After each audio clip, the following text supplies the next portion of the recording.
A very good day to you and welcome to Herman Manyora's YouTube channel. My name is Jadil Cabrera. We're here to talk about this country.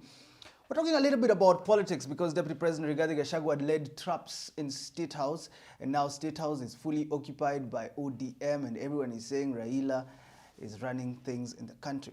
Prof, these traps that were set by Rigathi Gachagua, how comes Raila was able to penetrate them? Were things so difficult in this country that Raila had to be placed in State House na traps zitolewe? You know, at the risk of offending animal lovers and Wildlife Foundation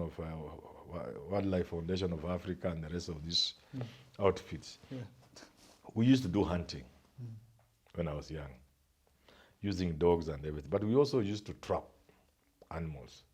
Sometimes an animal can go with a trap, but it will affect it until it will finally die. So don't think Gachagua's traps have completely failed. Yeah.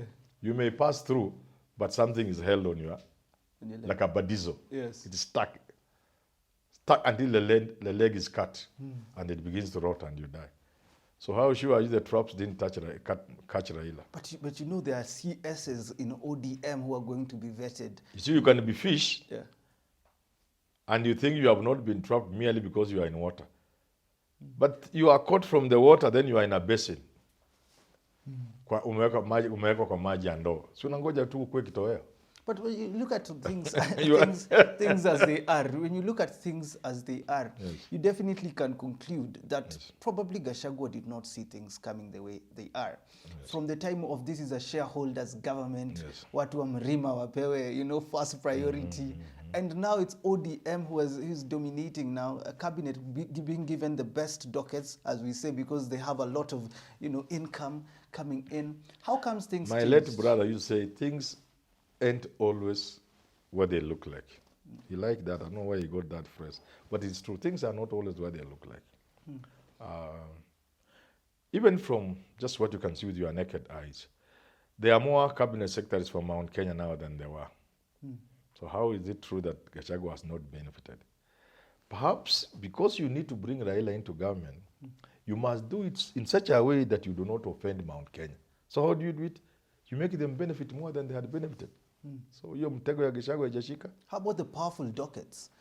Energy, treasury, all these dockets are believed to be the most powerful dockets when you become a minister. By the way, some of these people are my friends, those who have occupied those offices. Yeah. And I really congratulate them. Congratulations to you, Congole.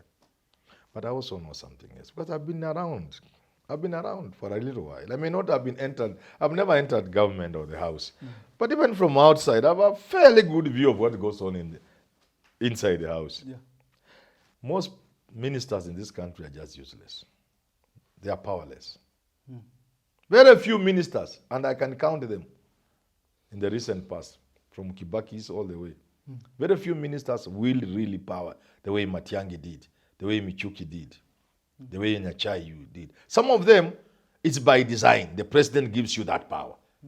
The way Mudavadi's father was given power by Moi. Some of them, they create space for themselves like Michuki, like Nyachai. But generally speaking, a minister, by structure and by design of our governance, the way we govern ourselves, are fairly powerless. The power lies with the PS. The PS talks to the president directly almost every day. If the president wants something done, they talk to the PS. They don't talk to the minister.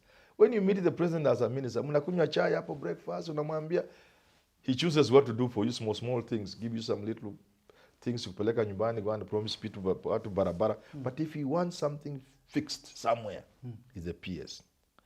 So the so-called powerful ministries you are talking about, they will soon discover they're just flower girls in the ministry. If you are at treasury, how powerful are you? Kipto is there, Chris. That is the man, that's the engine at the treasury. It's not Mbadi. Never forget about it. Never. It will be Chris Kipto. You go to energy, I don't know who is there. My friend Opio and I, very good friend of mine, he will discover that the PS in that ministry, I don't know who he is, but that is the person who will be calling the shots, not him. I used to have a friend of mine, and I don't know whether I should mention this, but let me leave him. First, he was a student of mine, and he was in parliament.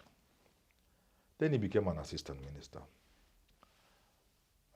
His classmate in my class became his PA. They have moved with him all through. Then he became minister. Then we met somewhere. I don't know where we met. Oh, we met somewhere. I can't remember where. So I was telling Waziri, ai bwana, mbona unakula peke yako nikumbuke? Akaniambia, this place is useless. Being a minister in this country is useless. Because my PS, who doesn't even stay in Kenya, he lives in South Africa. He only comes here to sign deals. A big deal is in the ministry. Yeah, wakati huo ndio anakuja kusema, but most of the time is in South Africa. Working directly with the president. Yeah. So don't let nobody lie them. You can only be as powerful when you are a minister as the president wants you to be. Has this situation weakened Gachagua's outlook?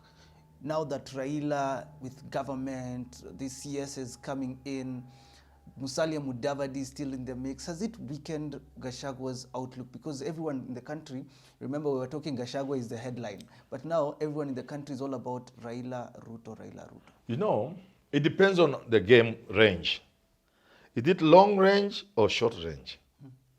Or just here kwa miguu? Ukiangalia tu hapo kwa miguu, macho yako yanguke tu hapo chini, you'll think Gachagua has lost and Raila is powerful. But one thing you may not realize is that Raila has completely weakened himself. How so? In the eyes of Kenyans, Raila doesn't have the name he had. In the eyes of Kenyans. If Raila stood for elections today, he would not win the election. Everything has changed completely. In fact, he will lose so badly. And this happens to people, especially in their old age. And I can help them see by giving them a few examples. The one that quickly comes to mind is Ntimama. When somebody had the courage to face him, a young man, he laughed. He says, bring him, let him come. Alinyorosha huyo kijana sana. But his time came when he could barely survive an election. And that time comes for everybody. For Raila, it has come faster than it should have come. He will be embarrassed if he stood. So this coming together with Ruto is a score for Gachagua because it has succeeded in exposing Raila for who he is. But again, politics is very strange. Even before I talk about why Gachagua may be the winner in this arrangement, by working with Raila, you have antagonized Mount Kenya more than you could have ever imagined if you are Ruto. So the mountain now, completely, that deal is sealed. They are out of Ruto and that is sealed. So bringing Raila on board has sealed that deal. The fate for Ruto is sealed. The die is cast. The Mount Kenya cannot work with him anymore. By bringing in Raila, you lose Mount Kenya. It's not Gachagua you are losing Mount Kenya. Are you sure? And because I've said this repeatedly, there's nothing wrong with us repeating. Repeating reinforces, is an aspect of learning. You know, I'm a trained teacher. Yes. Repetition reinforces and somebody can learn. So I hope these people are learning. Let me repeat. Are you sure the votes Raila brings to you will adequately compensate you for the loss of Mount Kenya? The answer is no. The answer is no. Now, what does it do? So that you see Gachagua is the one who is the winner in the whole arrangement. First of all, it has weakened Raila. Because he has lost faith among Kenyans. He's a betrayer to Kenyans. If he stands, he will be shocked at how many votes he will get. Secondly, it has exposed Ruto's underbelly. Because he's now at the beck and he's now under the spell of Raila. Raila akikohoa, Ruto mpaka ashike homa. Because in the absence of that support from Raila, his government will fall. Because Mount Kenya ilikuwa imemshikilia hivi. Sasa ametoa hiyo Mount Kenya. Sasa ni Raila anashikilia serikali yake. Lazima atampembeleza tena sana. Sana, sindio? Yes. So that's a weaker state to be in because you are in a firm, strong position. You have left it to go to a weaker position of the support from Raila. So Raila has been weakened because he comes out as a betrayer. Ruto is now dependent on Raila and his underbelly is exposed. But finally, two things. Number one, politics is politics. That's where I was. Yes. If Raila sees that Ruto is exposed, is weak, what will stop Raila from running against Ruto? He knows now that Ruto has lost Mount Kenya is weak. Yeah. What will stop Raila from running against Ruto? You can simply decide to hell with the politics. Number three, and that's why you see Gachagua is the winner. Yeah. Number three, supposing Gachagua tells Raila, look, just stop, don't be stupid. Chukua hii kitu. Chukua hii kitu. Chukua hii kitu, Raila. We both go back to Raila Mount Kenya support. Yes. Ruto was right. Uhuru was right. We didn't listen to Uhuru. Uhuru was right about you. Gachagua goes to come. Uhuru was right about you. Come. Eh. And remember, Uhuru feels bad. That's why he doesn't like Raila now, I think. Yeah. He's not very happy with Raila. Because he wanted to be given a chance to deal with Ruto. Because he didn't do it in 2022. He feels he failed Raila. He wants to pay that debt with Raila. So Uhuru will join with Gachagua. And that's the basis of the video I'm just about to produce now, after this. So how has Raila Rigathi lost? It's Gachagua who is the biggest winner in this arithmetics. The biggest winner. Yeah. At the end of the day, it's Gachagua who will determine who becomes president in 2027. In 27. Even if he decides to give Kalonzo a chance and supports him. Another interview I was doing, I think with Radio Africa this morning. Yes. If he gives Kalonzo a chance and they mobilize Gen Z as a way of dealing with these people who have decided to work against the people. Because politicians have now ganged up against the people. Kalonzo has not agreed with them. So, to max kidogo Kalonzo amepata tu ticks hapo, tick, tick. Na kina Eugene, tick, tick, na Martha Karua. They can tell Gen Z, we may not be the right people. But surely, unless you remove these people from power, this country will never change. So what this is your country. We just want to help you to remove these people from power. Then you organize yourself, you Gen Zs and millennials, and you begin getting power from the grassroots. Sisi tuwafukuzie hawa Simba wazee waende. This mafox hawa waende. Na nyinyi as a way of preparing, mwanze from MCA. Let 80% of MCS be you, Gen Zs. So would it be... Let 60% of MPs, National Assembly, be millennials and Gen Zs.